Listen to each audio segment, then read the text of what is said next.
ano. Bom ano para vocês. Acho que é justo que o faça. Bom, primeiro, mesmo por uma questão de justiça, e depois até pode acontecer que alguns de vocês não se aperceberam. Bem-vindo, Sebastião. Sebastião Neto está cá connosco. Ele vai voltar a estar cá há algum tempo, em Lisboa. Não. Acho que aqui cabe bem dizer que bom filho a casa toda. Quero trazer à vossa reflexão algumas perguntas que vão aparecer projetadas.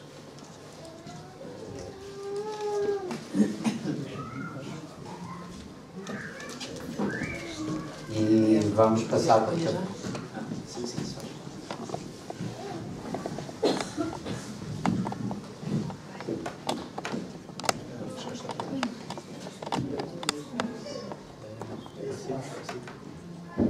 Ok.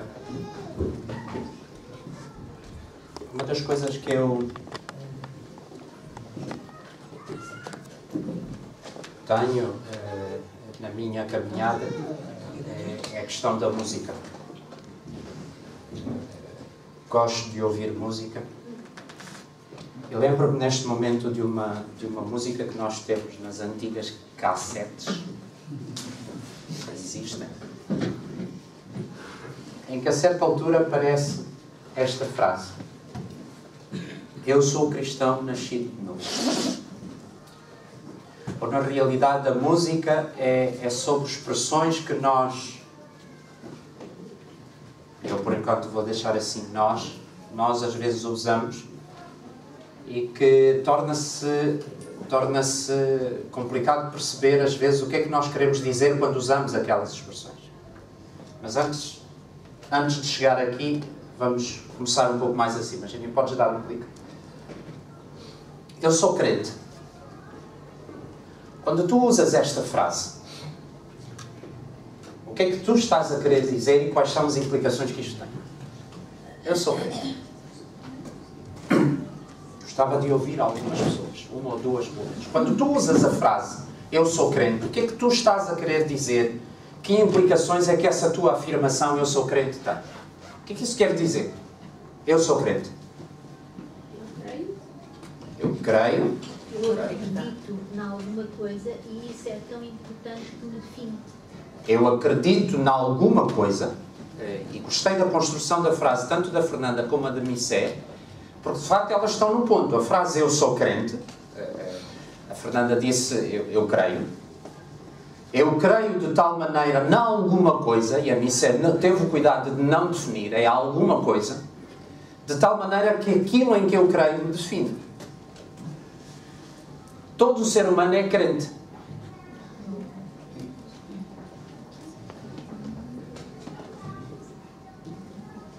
É mais fácil dizer eu tenho fé, que é a palavra que eu mais utilizo. Quando eu sou crente, a resposta é eu também. Aceitas que eu te provoque um bocado, Fábio? Eu quero sugerir que todo o ser humano tem fé. Mas fé é Jesus. Ok. Todo o ser humano tem fé. Todo o ser humano é crente em algo ou alguém. Até as pessoas que não acreditam em Deus têm fé e são crentes.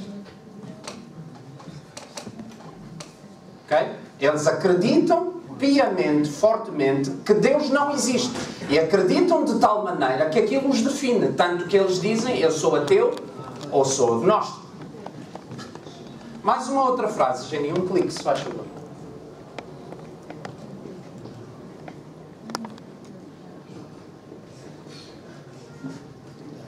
Prometo que vai acontecer alguma coisa. Ok. O computador, este computador está está com personalidade hoje de manhã. A próxima frase que vai aparecer, e quando aparecer vocês já sabem, diz: eu sou cristão. Pensem nesta palavra, nesta expressão. Eu sou cristão. Quando alguém usa esta frase, eu sou cristão, ou às vezes quando tu próprio usas esta frase, eu sou cristão, o que é que tu estás a querer dizer e que implicações é que isso tem? Sou cristão porque creio que Jesus Cristo nasceu de novo. Ok? Quando Manuel Pernego usa a frase eu sou cristão, ele está a querer significar que eu creio... Nasci de novo. Sabe, tem que ser cristão. Porque creio em Jesus Cristo. Ok. Outras pessoas, quando tu usas a frase eu sou cristão, o que é que tu queres dizer? Que implicações é que isto tem? Eu identifico-me com Cristo. Eu identifico-me com Cristo. Eu creio e sigo a Cristo. Eu creio e sigo a Cristo. Eu também sou filho de Deus. Também sou filho de Deus. Ok. Agora vamos pôr essa expressão eu sou cristão na boca de muitas outras pessoas. Porque não sei se tu tens a noção, tu não és o único que usas esta frase. Tu não tens direito de copyright sobre esta frase. A frase não é tua. Há milhões de pessoas no mundo que usam esta frase. Põe esta frase na boca de outras pessoas. O que é que quer dizer quando alguém diz eu sou cristão? Nasci numa família cristã. Por exemplo, eu nasci numa família cristã. Mais. Sigo uma religião cristã. Eu sigo a religião cristã. Identifico-me com a religião cristã, por exemplo, por oposição à religião judaica, por oposição à religião islâmica, por oposição à religião budista, por oposição à religião Bahá'í. Eu sou cristão. Identifico-me com essa religião. Mais. Eu, quando era criança, fui batizado por um padre. Talvez até fiz a comunhão, talvez até fiz a crisma. Daí que sou cristão. Fábias a dizer? Eu provoco mais, sou cristã evangélica. Eu sou cristã evangélica, ok? Tranquilo, para mim serve. Quando algumas pessoas usam a frase eu sou cristão evangélico, o que é que querem dizer? A mesma coisa. A mesma coisa, só que com a variante que a minha tradição cristã não é nem católica romana, nem é ortodoxa, nem é protestante, é evangélica.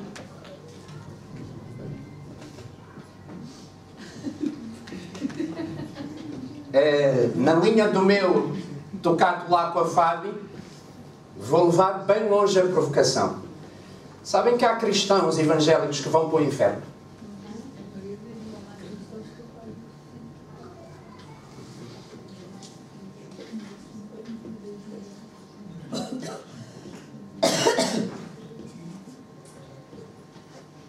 Sabem que há cristãos evangélicos que vão passar a eternidade no inferno.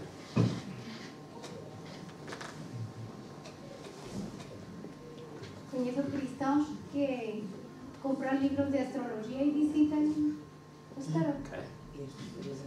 Tanto assim que, como a Fábio está a dizer, há pessoas que se assumem cristãs, mas que depois na sua conduta têm um conjunto de comportamentos que à partida seriam incompatíveis com a afirmação eu sou cristão. Ok? Por exemplo, não é de estranhar que para um islâmico, não estou a dizer que é para todos, eu estou a dizer para um islâmico, não é de estranhar que eles olhem para o mundo ocidental e digam o Ocidente é cristão.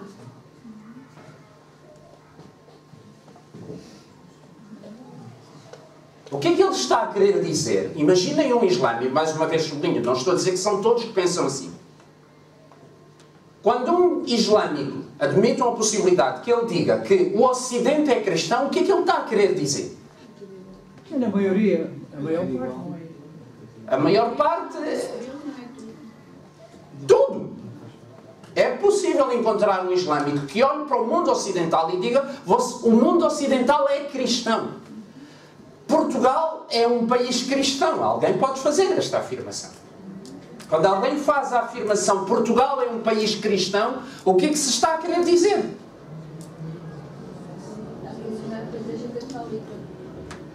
Está relacionado com uma certa história, uma certa tradição, um certo grau de influência que durante anos, no nosso caso Portugal, temos que dizer séculos, foi exercida de tal maneira que depois acontece esta combinação de coisas. Eu quando era pequenino, batizaram-me. Eu casei numa igreja católica. Lembro-me de um irmão nosso na fé, pastor de Olhão neste momento, o Santana, uma pessoa muito bem humorada. O Santana tem alguns conjuntos de definições que ele de vez em quando repetia. E ele dizia, tu sabes o que é compadre?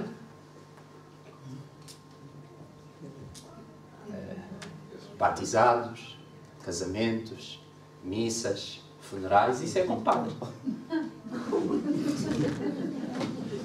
E como nós crescemos numa cultura assim, nós pensamos Portugal é um país cristão. Mas também tem a ver com, estavas a falar dos muçulmanos, dizem isso. É muito provável que eles digam que Portugal é um país cristão, porque nós, em muitos anos atrás, fomos lá obrigá-los a acreditar em Cristo. Ok. Se o computador quiser mais um clique, se faz favor. Eu sou nascido de novo. Eu sou nascido de novo. Começa a ser diferente, não é? Por exemplo. A questão é que mesmo o eu sou cristão deveria querer dizer mais do que cresci numa cultura marcada basicamente pelo cristianismo. Porque eu acredito no Hitler e não sou hitleriana. Se eu dissesse eu sou hitleriana, toda a gente que me ouvisse sabia exatamente o que é que eu queria dizer com isto. Mas o eu sou cristão assumiu. É tão largo que hoje em dia já não quer dizer aquilo que de facto se está a dizer. Ganhou um sentido muito generalista. É muito interessante, uma das frases, uma das articulações que a Niceu usou, vem nesta música que eu estou a citar aqui. Que eles dizem exatamente, nós deveríamos significar aquilo que nós dizemos. Aquilo que nós dizemos deveria significar exatamente aquilo que nós estamos a dizer. E tanto que eles, quando vão cantando, eles vão dizendo esta expressão, eu sou cristão nascido de novo, na realidade nem deveria ser preciso. Porque se eu sou cristão, já deveria significar que eu sou nascido de novo. Eu quero convidar-vos a virem comigo até João capítulo 3. João capítulo 3. E enquanto vocês folheiam a vossa Bíblia ou localizam digitalmente no vosso smartphone ou tablet a passagem de João capítulo 3, eu quero conduzir-vos a um conjunto de perguntas que na realidade têm um resumo daquilo que eu pretendo partilhar convosco este final de manhã, início de tarde. Jenny, podes fazer mais um clique, se faz favor? Mais um ainda? Ok.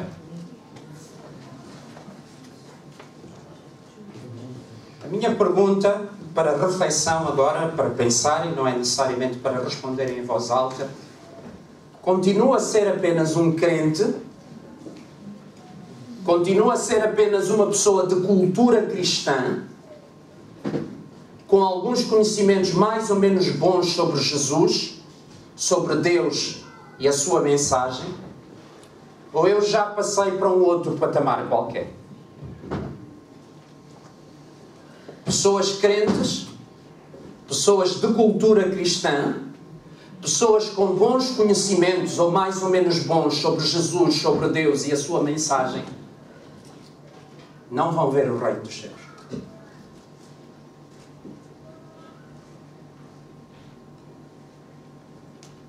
Será que num diálogo que eu tivesse com alguém de convicção de uma outra religião qualquer, será que eu iria limitar-me a afirmar-me como crente?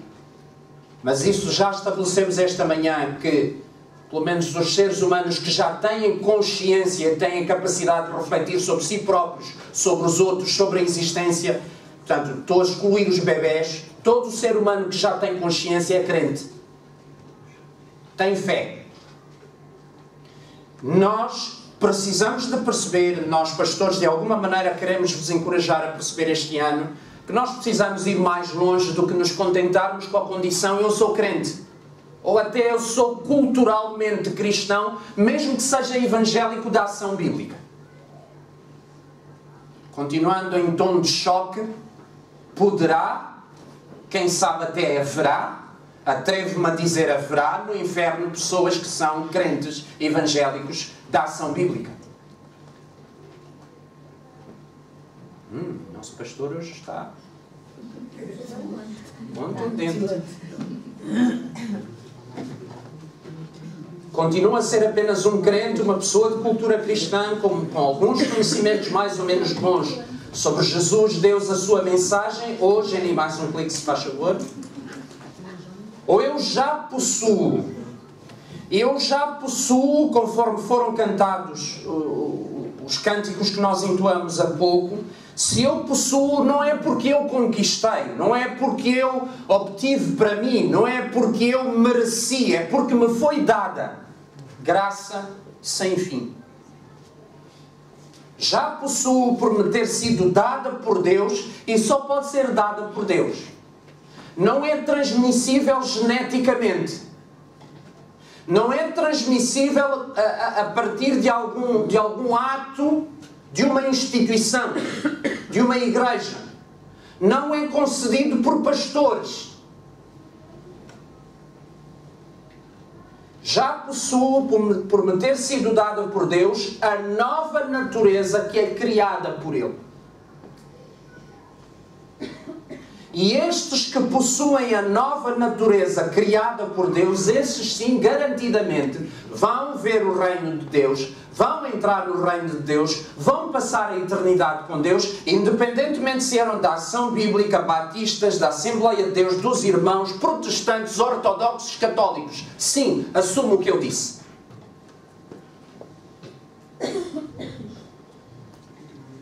Assumo o que eu disse.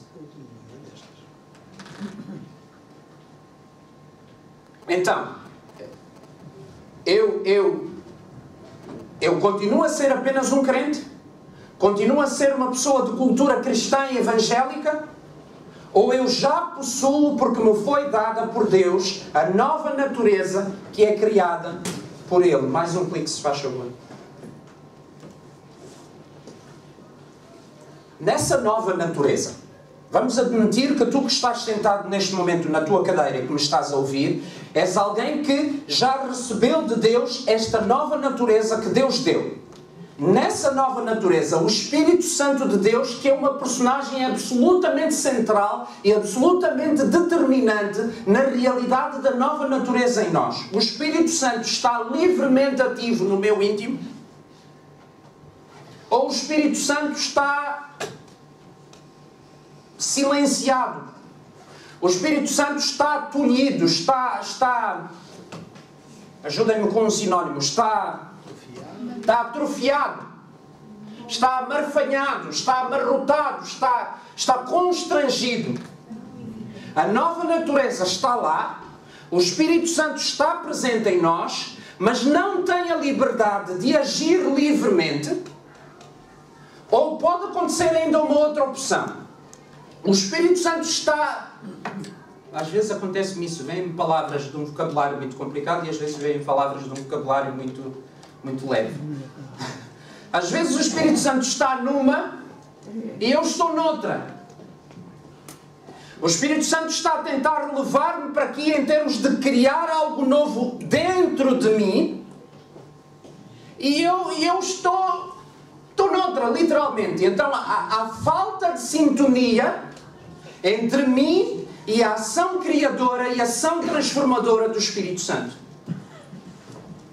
Eu quero sugerir que aquilo que é muitas vezes chamado o mundo cristão, quero continuar razoavelmente contundente, não é intencional, tem que ver com a passagem. Há muitas igrejas que estão cheias de cristãos assim. Segurem-se a cadeira porque eu vou mais longe. Está bem? Agarrem-se mesmo. Dar-se-á o caso da nossa igreja, da Ação Bíblica de Sete Rios, Filipe da Mata, ter pessoas assim. Dar-se-á o caso de na tua cadeira estar sentado alguém assim. que até tem a nova natureza. O Espírito Santo está em ti, só que não está a poder agir livremente, ou aquilo que o Espírito Santo está a tentar fazer em ti, tu não estás em sintonia com ele.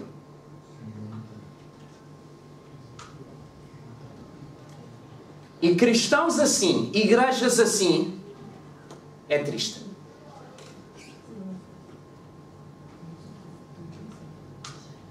Mais um clique. Mais do que ter compreensão, mais do que eu compreender, e compreendo a tal ponto de que sou capaz de ter uma conversa, de entabular uma conversa com alguém em que eu vou lhe explicar isto, mais do que compreensão, será que eu tenho experiência pessoal direta? Portanto, passa-se comigo, eu tenho vivenciado, eu tenho experienciado isto, de que existem em mim duas realidades distintas, duas naturezas distintas, a humana e a divina.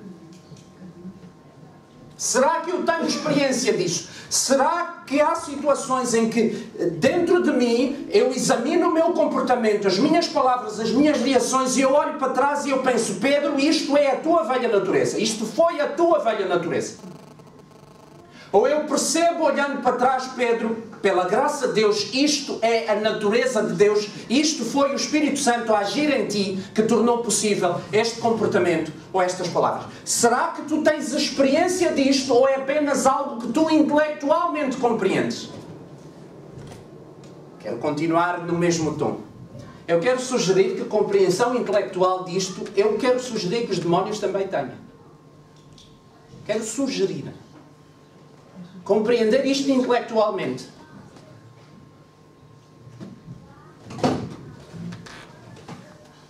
Mais um clique.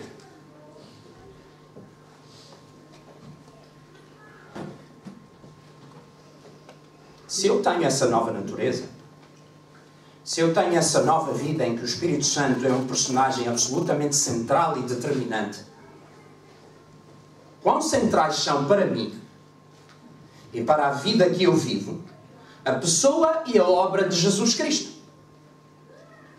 Eu creio que é por aqui que a Missé estava há pouco a querer dizer, ou pelo menos entendi assim, que se eu me defino como cristão, isso deveria querer dizer algo mais. E porventura é isto. Cristão, pequeno Cristo, a Bíblia diz que pela primeira vez um grupo de pessoas foi chamado de cristãos. E foi por alguma razão, não foi porque lá havia muitas coisas com o padre.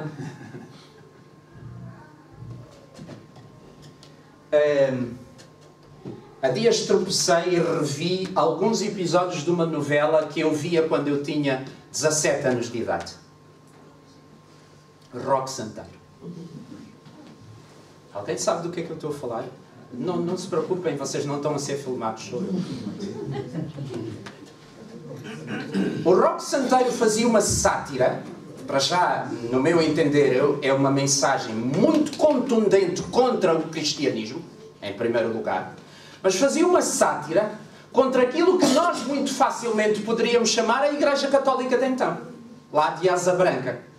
Eu, quando revi alguns episódios, eu pensei, quem escreveu esta novela? Aliás, a novela foi feita com a adaptação de uma peça de teatro por volta de 74.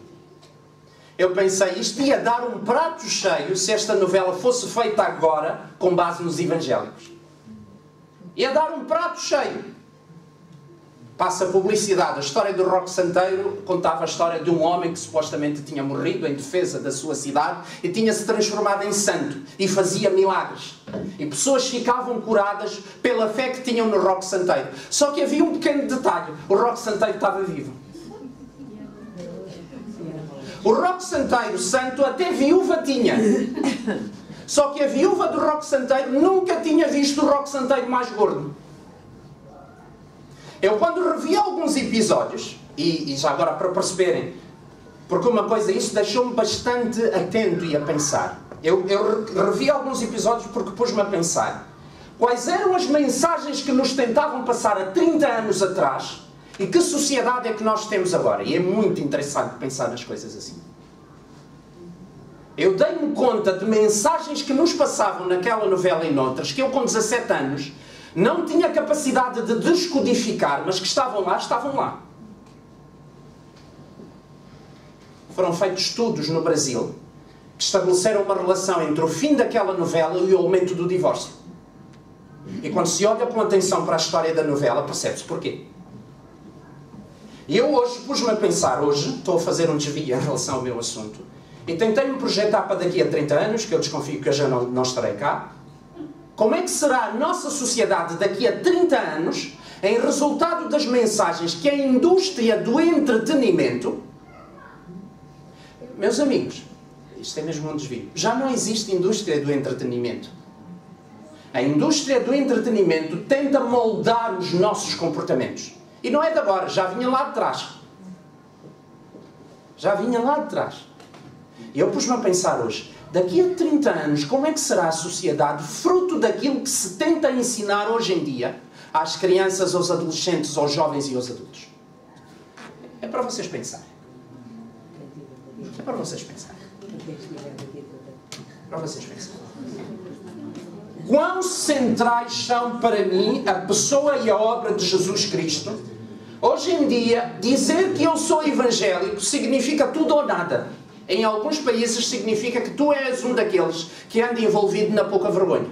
E a roubar as pessoas. E a roubar as pessoas, e a enganar, e a defraudar, etc, etc. Mais um clique. Daí eu perguntar, tenho com Deus uma relação religiosa?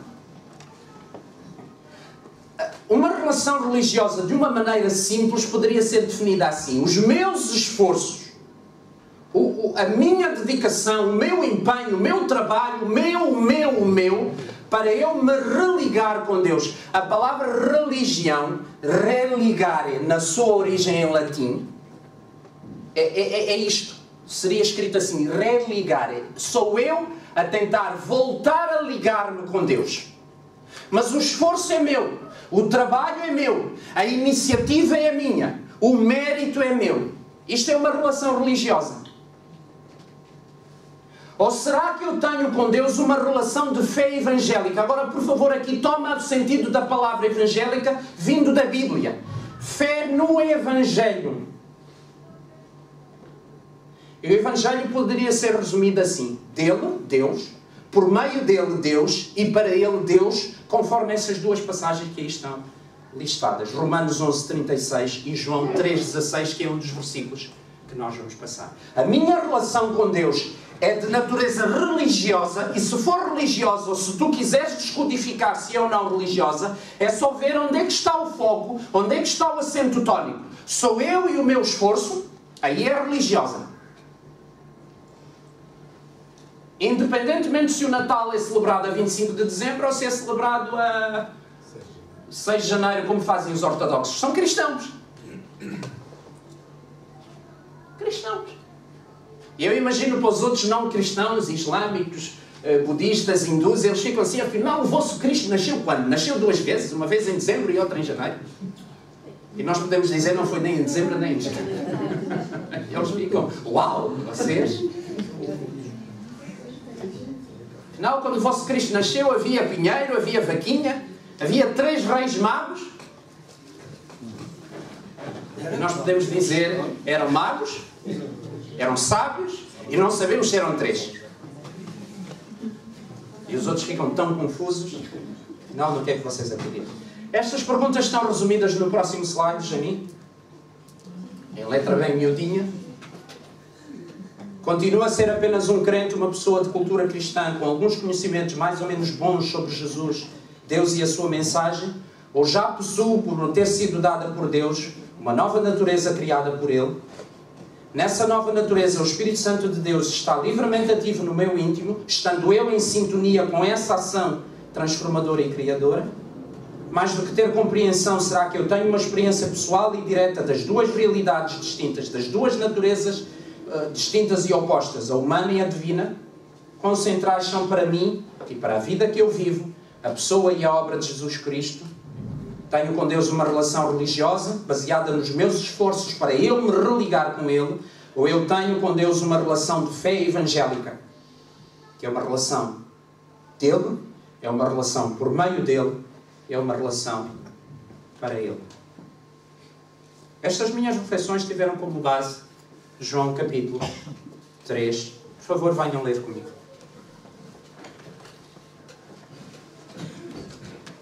João capítulo 3. Versículo 1. Havia entre os fariseus um homem chamado Nicodemos, príncipe dos judeus. Este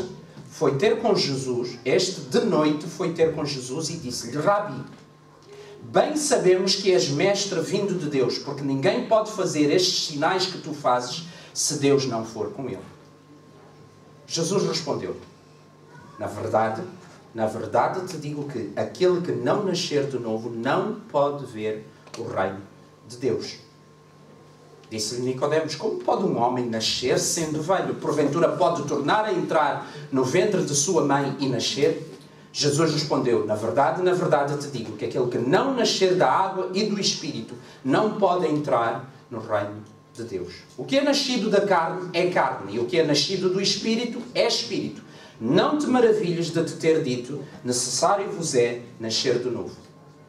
O vento assopra onde quer e ouves a sua voz, mas não sabes de onde vem, nem para onde vai. Assim é todo aquele que é nascido do Espírito.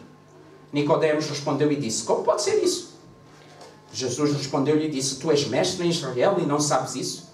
Na verdade te digo que nós dizemos o que sabemos e testificamos o que vimos, e não aceitais o nosso testemunho. Se vos falei das coisas terrestres e não crestes, como crereis se eu vos falar das celestiais? Vamos fazer uma primeira paragem aqui. Vou arrumar aqui o meu estaminé. Nós vamos estar a observar aqui um homem que era fariseu. Os fariseus tinham-se em tão boa conta que eles pensavam que eles eram os mais respeitadores e os mais cumpridores da vontade de Deus dentro da nação de Israel. É assim, mentalidade judaica de então. Nós somos o povo de Deus. Já isso os tornava uma elite. Exatamente. Nós somos o povo de Deus. Mas mesmo de entre o povo de Deus, que se destacava do resto, desculpem-me a expressão, da população, do resto da ralé, havia uma casta, uma elite, que eram os fariseus. E nós temos aqui um homem, que era fariseu. O nome dele era um nome grego, que eu achei interessante. A origem do nome dele não era um nome judaico, era um nome grego, Nicodemos. O povo é vitorioso, é o significado do seu nome. Pode ser traduzido também pelo o conquistador do povo, ou aquele que conquistou a vitória para o povo, mas isto é só um detalhe, Nicodemos. E a minha versão da Bíblia que eu estou a usar agora diz que ele era príncipe dos judeus. A tua Bíblia, alguns podem ter uma expressão diferente. Quem tem? Líder dos judeus. Membro do Supremo Tribunal. Membro... King James? Nicodemos fazia parte do Sinédrio. O Sinédrio juntava a elite dos estudiosos e os entendidos da lei de Deus, da Tora, daquilo que corresponde ao nosso Antigo Testamento. Os que eram especialistas em ensinar, em copiar, em explicar, em interpretar e aplicar. Alguns destes, os mais notáveis, poderiam chegar àquele tribunal especial que para nós corresponderia ou ao Supremo Tribunal ou ao Tribunal Constitucional, que tomava decisões sobre as questões mais importantes ali. Lembram-se do que nós estivemos a falar de Lucas, no finzinho? O Sinédrio reuniu-se para decidir sobre o quê? Condenação de Jesus à morte. E este Nicodemos fazia parte desse tribunal. Então revê comigo. O homem é judeu mesmo tendo um nome grego. O homem é intérprete, é estudioso da lei. É fariseu e é membro do Sinédrio. Tu queres alguém com melhor currículo, com melhor pedigree do que este homem, só se fosse sumo sacerdote. Judeu dos 7 costados. Judeu como deve ser.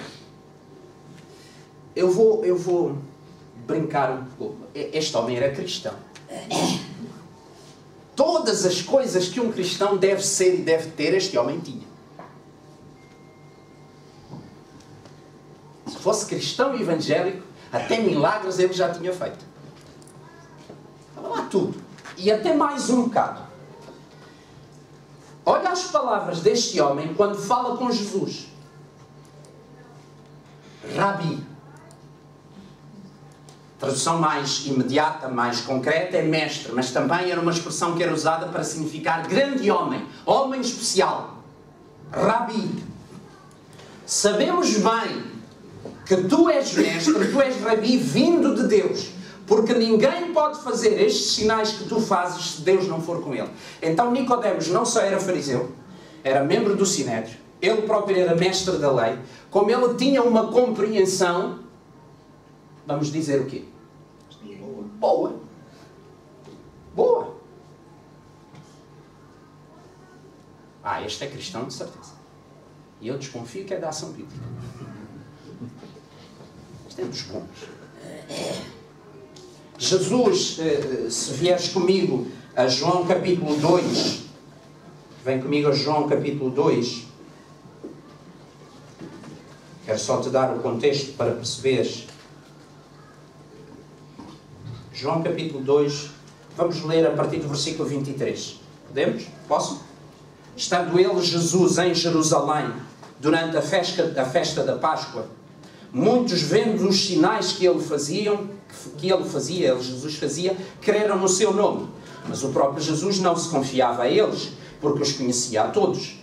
E não precisava que alguém lhes desse testemunho a respeito do homem, porque ele, Jesus, ele mesmo sabia o que era a natureza humana. A esta altura em que Nicodemos vai ter com Jesus, Jesus já tinha feito publicamente, numa Páscoa, um conjunto de sinais, já para não falar daquela situação no casamento, e que levaram Nicodemos a concluir: tu tens que vir de Deus, porque aquilo que tu fazes, ninguém pode fazer se Deus não estiver com ele. Achei interessante, não sei se vocês repararam, Nicodemos quando fala com Jesus, fala no plural. Notaste? Sabemos. Alguns comentadores têm dito de duas uma. Ou Nicodemos, quando vai ter com Jesus, faz-se acompanhar de alguns colaboradores, de alguém que estava em sintonia com ele. Ele não ia completamente sozinho. Ou então Nicodemos sabia que havia pares dele, colegas dele, que já tinham chegado ao mesmo ponto que ele tinha chegado. Até aqui tudo bem. Só começa a ficar estragado quando Jesus responde. E é interessante João, ao escrever o Evangelho, quando João diz que Jesus respondeu, eu creio que de alguma maneira, para Jesus, para João, aquilo que Nicodemos diz, da maneira como Nicodemos diz, dá a entender que estava implícita alguma pergunta. Eu vou colocar-vos uma possibilidade. Nicodemos, ele próprio é mestre, ele próprio é líder, ele próprio sabe um conjunto de coisas e de alguma maneira ele está a dizer: Jesus, tu és mestre diferente do que eu sou. Tu vens de Deus e tens com Deus uma relação diferente daquela que eu tenho. Jesus, o que é que tu tens para me dizer a mim e aos outros que, como eu, acreditam que tu és isso? Jesus, tu que és um mestre especial, o que é que tu tens para nos ensinar? Deixa-me, antes de avançar, olhar para um detalhe que eu sei que tu conheces. Estamos em que altura do dia? De noite. Curioso, não é? Curioso. Alguns intérpretes da Bíblia têm dito que, e acho uma interpretação bem bondosa para com Nicodemos, Nicodemos era um homem ocupado e Jesus era um homem ocupado. São verdades estas duas premissas, não é? Então Nicodemos pensou: não vou atrapalhar a agenda de Jesus, não vou alterar a minha agenda. Em vez de estar a ir ter com ele de dia, que posso encontrá-lo a estar a ensinar alguém a fazer milagres, etc., e eu vou atrapalhar, ou em vez de eu prejudicar os meus compromissos, vou à noite, que Jesus já está fora do expediente e eu também. Ou então, Nicodemos, como era um indivíduo inteligente e tinha que ser para estar no nível onde ele estava, e ele era um ser humano como nós, E há poucas coisas tão fortes na vida como a pressão dos pares. Querem um exemplo do que é a pressão dos pares? Vocês viram nas notícias, certamente, mais um adolescente a ser violentamente espancado por 2 ou 3 adolescentes, com outros a assistir e alguns até a filmar. E não há um membro desse grupo que diga parem. Nicodemos, e eu acho isso interessante, vem comigo até João capítulo 7, para vocês verem a fibra de que eram feitos os colegas de Nicodemos. João capítulo 7, já é mais tarde do que a nossa passagem, mas aqui nós vamos ficar a conhecer quem era o grupo de amigos e colegas de trabalho que Nicodemos tinha. João capítulo 7, versículos 45 em diante. Estás lá? João 7, 45 em diante. Aqui o contexto é que os líderes, os dirigentes religiosos, nos quais incluía-se aqueles que estavam no Sinédrio, tinham enviado um grupo de pessoas para ir prender Jesus e trazer Jesus à audiência com eles. É este o contexto em que nós estamos. Versículo 45.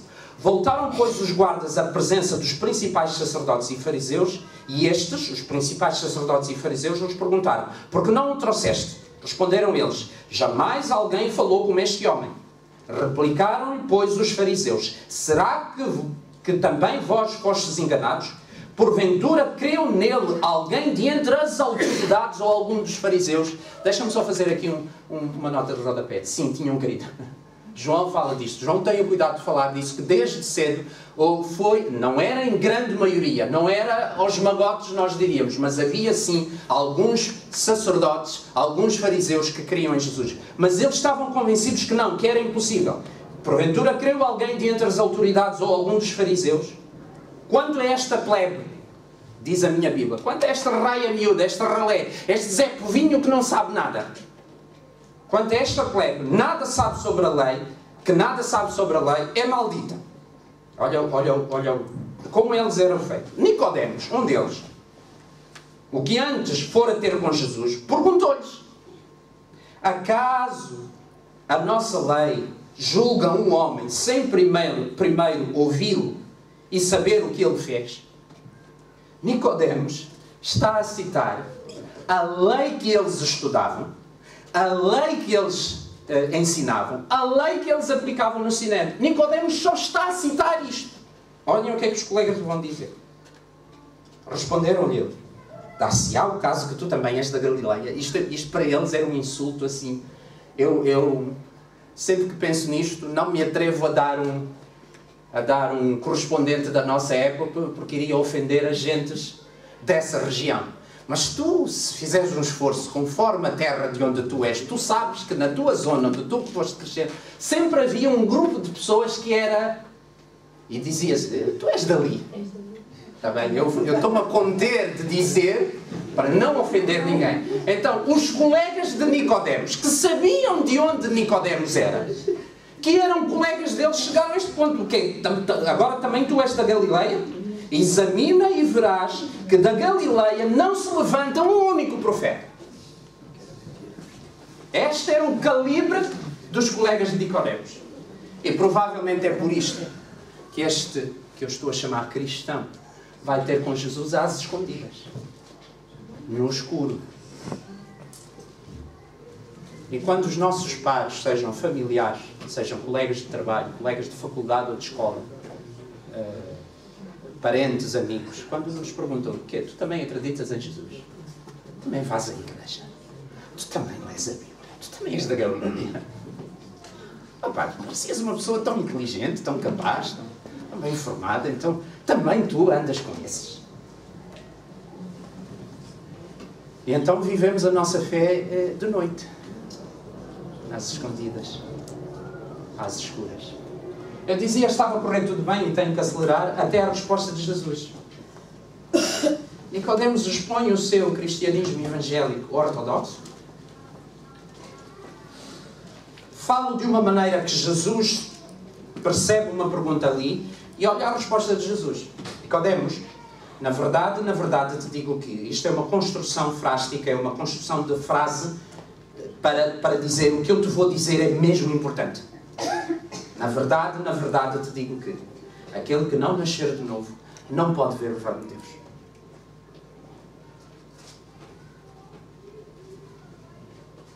Nicodemos, queres que eu te ensine algo que eu tenho para ensinar? O que eu tenho para ensinar é isto. Quem não nasce de novo não pertence a Deus. Uau. O homem é judeu, é fariseu, é mestre da lei, é membro do Sinédrio. E Jesus diz-lhe, se isto não acontecer contigo, nem tu, nem os outros que concordam contigo, nem os que estão na ação bíblica de 7 rios.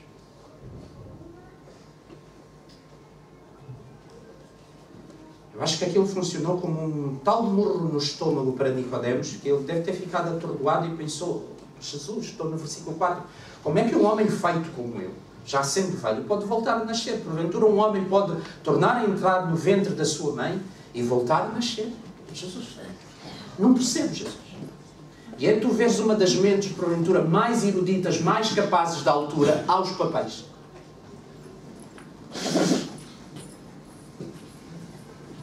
A explicação que Jesus vai dar confirma que Nicodemos estava mesmo perdido. Mesmo as aranhas. Jesus, no versículo 5, volta a usar aquela expressão para enfatizar e dizer que isto é mesmo determinante, isto é mesmo central, isto é mesmo um princípio estruturante. Na verdade, te digo que aquele que não nascer da água e do Espírito não pode entrar no reino de Deus. Eu não posso deixar de ver uma nota sem querer dizer que esta é a única e é a mais completa interpretação desta expressão de Jesus, mas não posso deixar de reparar no pormenor. Nós, seres humanos, quando fomos criados no nosso pai inicial, como é que fomos criados? Lembram-se? Pó da terra, e depois Deus soprou o Espírito. É interessante que nós, humanos, somos pó, se quiseres, carne, e a alma que Deus nos dá. E Jesus aqui, de alguma maneira, substitui o pó por quê? Água. Vou ficar na interpretação mais simples. Jesus está a dizer, Nicodemos, eu estou a falar de outra realidade. Eu estou a falar de outra natureza. Eu estou a falar de outro assunto. Já não é mais pó e o Espírito que Deus dá, mas é algo que é nascido da água e do Espírito. Algo completamente diferente, completamente novo.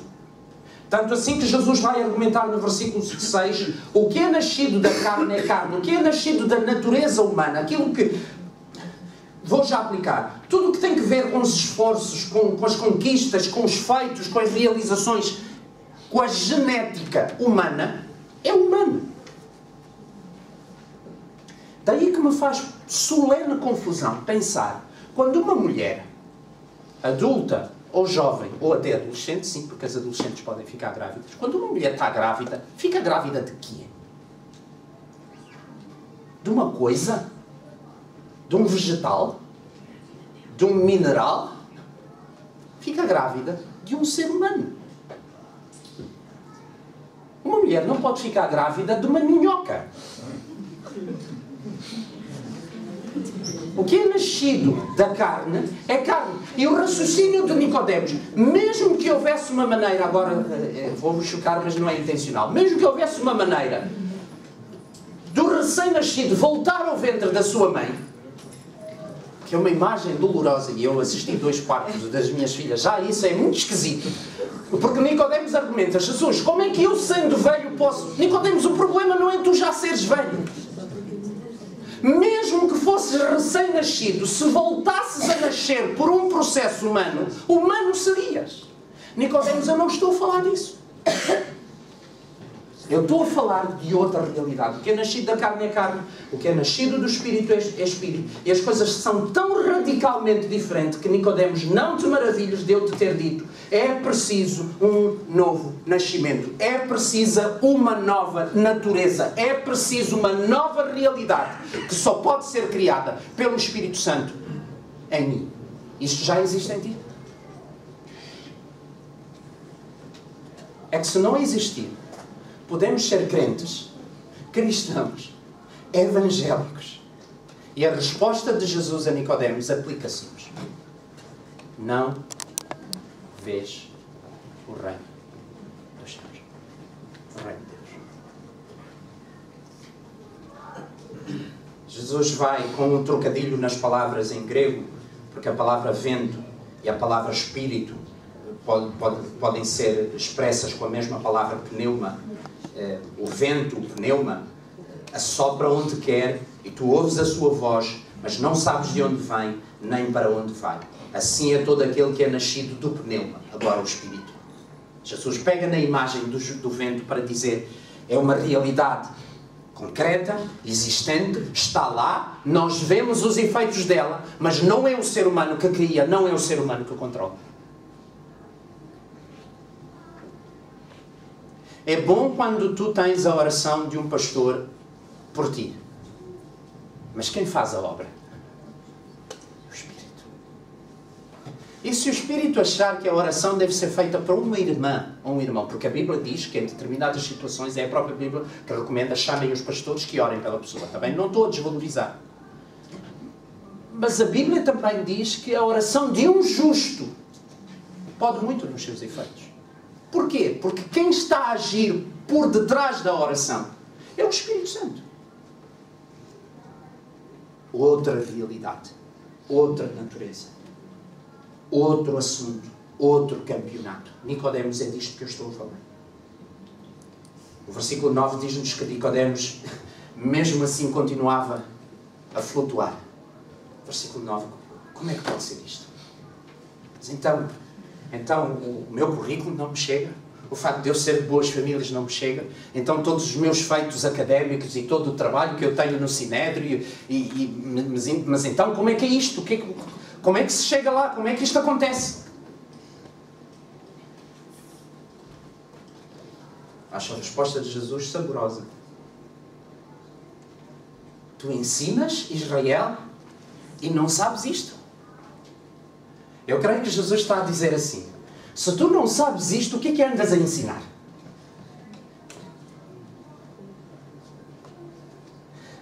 No nosso ensino, no nosso ministério, no nosso agir, quão central é o novo nascimento, a nova natureza? Ou é tudo inteligência, capacidade, planeamento, estratégia, esforço, dedicação e boas famílias? O que é que andas a ensinar, Nicodemos? Tu és mestre e não sabes isto?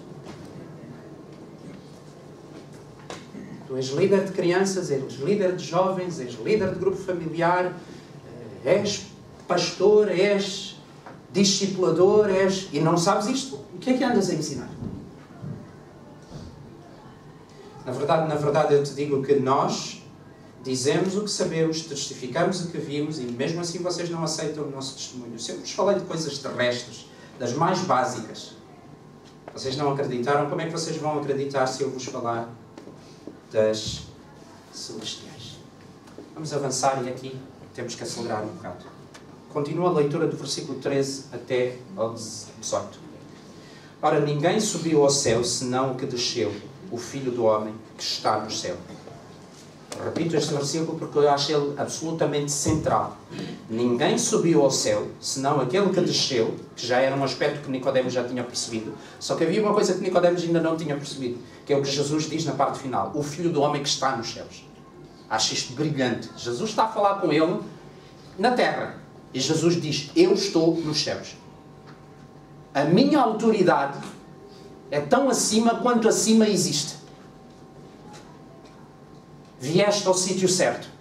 Se queres aprender alguma coisa celestial, é comigo que tu tens que falar. Não há sinédrio, não há fariseu, não há pastor, não há tradição católica, protestante, evangélica, ortodoxa, o que for. Cristo.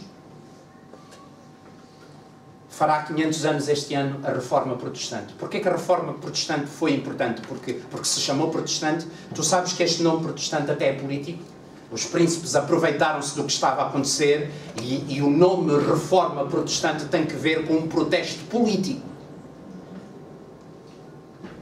A reforma protestante, entre outras coisas, afirmava só Cristo, só as Escrituras, só a fé, só a graça. E falta também E o sacerdócio universal. o sacerdócio, portanto, cremos no sacerdócio universal de todos os crentes. Foi por isso que eu creio que aquilo foi um movimento de Deus. Porque se centrava em Cristo. E Cristo está a dizer a Nicodemos, olha, tu disseste bem que eu desci de lá. Não só desci de lá, subirei para lá e estou lá. Ora, como Moisés levantou a serpente no deserto, assim importa que o Filho do Homem seja levantado, para que todo aquele que nele crê não pereça, mas tenha a vida eterna. Essa nova vida, esse pertencer ao reino dos céus, Jesus chama vida eterna. E porquê que tem que ver com o Filho que vai ser levantado? Porque Deus amou o mundo de tal maneira que deu o seu Filho unigênito, para que todo aquele que nele, no Filho, crê, não pereça, mas tenha a vida eterna. Porque Deus enviou o seu Filho ao mundo não para que condenasse o mundo, mas para que o mundo fosse salvo por ele. Quem nele crê, quem crê nele não é condenado, mas quem não crê já está condenado, porquanto não crê no nome do unigênito Filho de Deus. Tem tudo que ver com Cristo e com a nossa fé em Cristo. Agora, eu volto a uma das ideias que veio a mim no ano passado, enquanto eu refletia sobre uma das passagens de Marcos. O que é isto ter fé em Cristo? Confiança obediente. Confiança obediente. Ter fé em Cristo não é ter uns feelings interiores assim difíceis de descrever a respeito da pessoa de Jesus. Ter fé em Cristo não é ter convicções acertadas a respeito de Jesus. Nicodemos tinha. É ter confiança obediente, a partir da qual a Trindade decidiu que eles agem em conjunto os três e criam em mim uma nova natureza. E criam em mim uma nova relação com Deus, a qual a Bíblia chama vida eterna. Quem nele crê é que tem essa vida. Eu, durante a minha juventude, durante a minha meninice da fé, eu pensava que vida eterna é a vida que eu vou viver depois de morrer lá num certo sítio. E isto é uma visão pobre. Vida eterna é uma relação adequada que eu tenho com Deus, que cria uma nova realidade em mim, que começa aqui, que se expressa aqui. E quando a Bíblia quer dizer que é eterna, não quer dizer só que dura para sempre, porque o inferno também é eterno. Percebes isto? O inferno é eterno. Aqui a questão não é duração, é a qualidade da relação. E tu só tens essa relação se há confiança obediente em Cristo, porque Ele tem a suprema autoridade, como está estabelecido no versículo 13. E depois toda a secção vem para dizer, é Ele que morreu. E é nele que nós podemos ser livres da condenação. Então como é que é possível haver cristianismo em que Cristo não é central? Cristo é um acessório. A opinião de Jesus é só mais uma opinião. A vontade de Jesus é só mais uma vontade. O projeto de Jesus é só mais um projeto.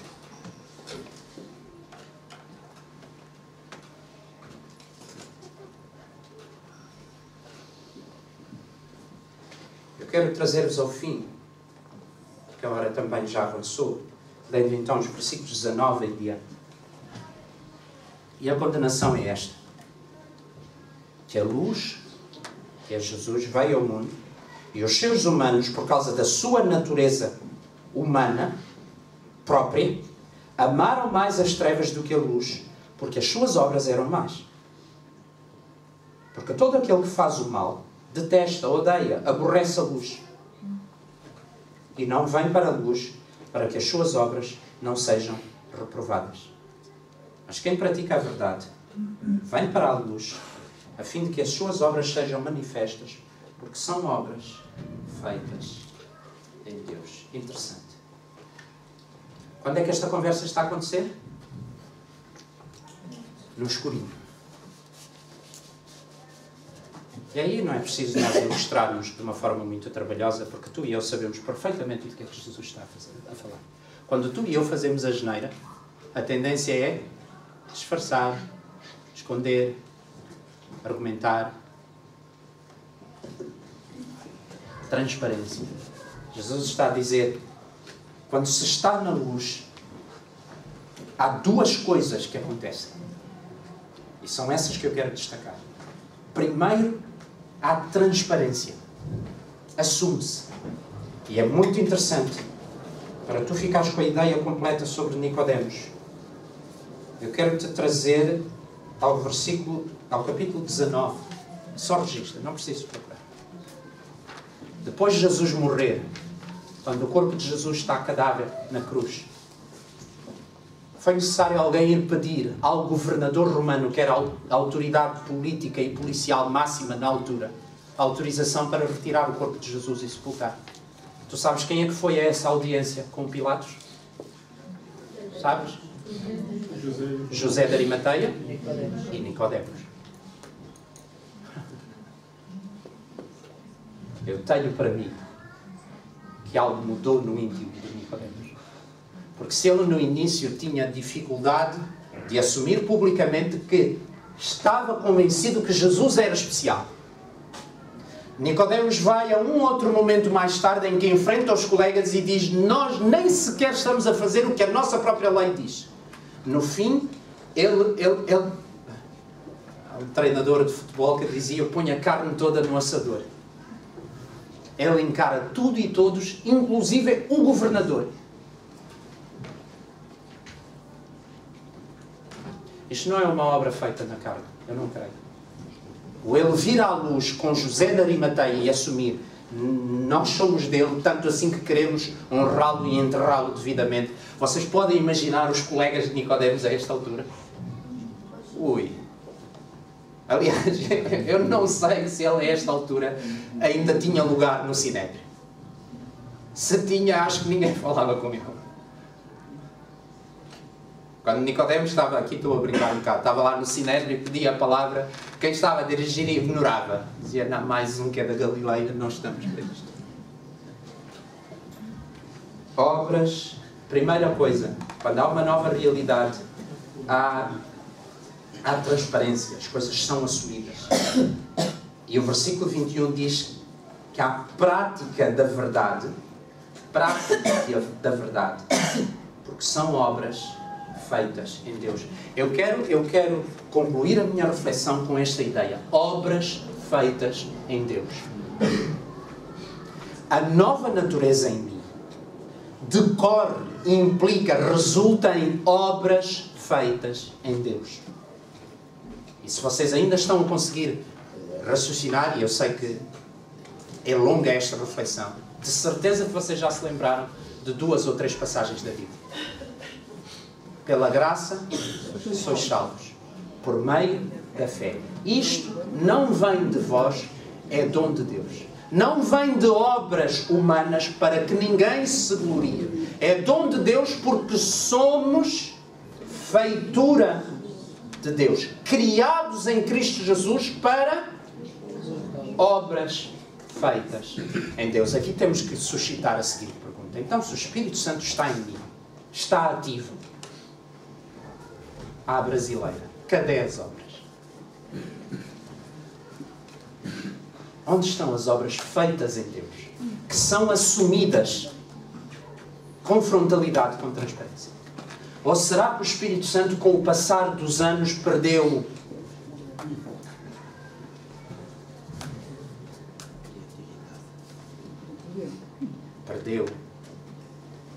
obras feitas em Deus? Lembro-me Gálatas, e vocês acho que lembraram-se também. As obras da carne são bem conhecidas. E não...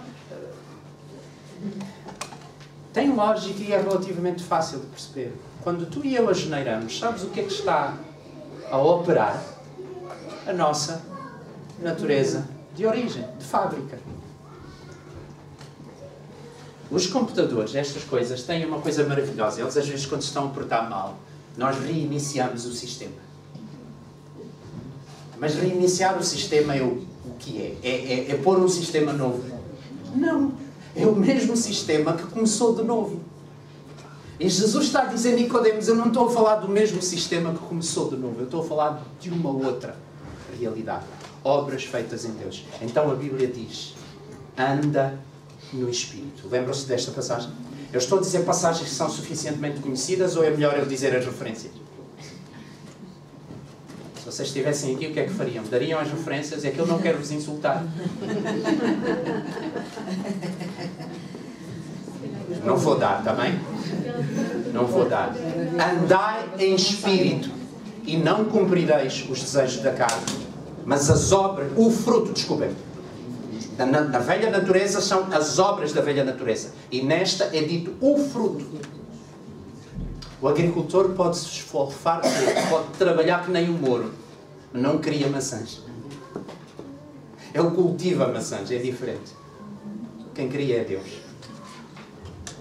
Então, quando olhas para ti, o que é que se vê? Jenny, podemos fechar por aquelas perguntas? Porventura são as perguntas que o grupo familiar, os grupos familiares deverão se dedicar a conversar sobre elas. Queres o slide final?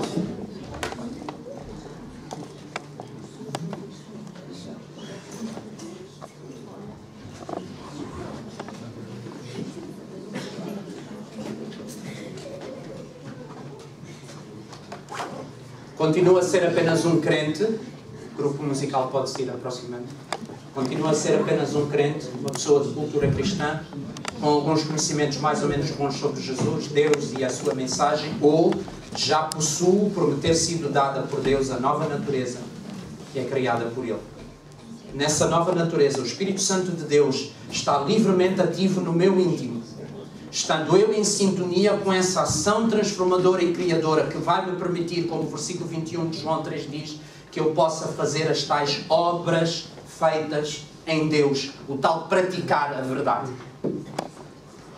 Mais do que ter compreensão, será que eu tenho experiência pessoal direta das duas realidades que são distintas, que são opostas, das duas naturezas, a humana e a divina? Eu posso dizer, sim, eu tenho experimentado isto em mim, e se tens, então não te esqueças. As obras da carne são uma coisa, o andar no Espírito dá origem ao fruto do Espírito. Quão centrais para mim e para a vida que eu vivo são a pessoa e a obra de Jesus Cristo. Guarda aquele versículo 13. Ninguém subiu aos céus senão aquele que desceu e que está lá. E esse é aquele que morreu e ressuscitou e é em quem nós devemos ter a nossa confiança obediente. Tenho com Deus uma relação religiosa centrada nos meus esforços, meus individuais ou nossos coletivos. Mas são esforços humanos para nós tentarmos nos religar com Deus. Ou nós temos uma relação de fé evangélica. Não tradição evangélica, mas no sentido que é o Evangelho. Porque a Bíblia em Romanos 11:36 afirma que dele, por meio dele e para ele são todas as coisas. Em João 3:16 a Bíblia diz que foi Deus que nos amou. Foi Deus que deu. Não fomos nós que o amamos primeiro. Não fomos nós que fabricamos. Vamos entoar um cântico, com o qual vamos terminar o nosso culto. Quando cantamos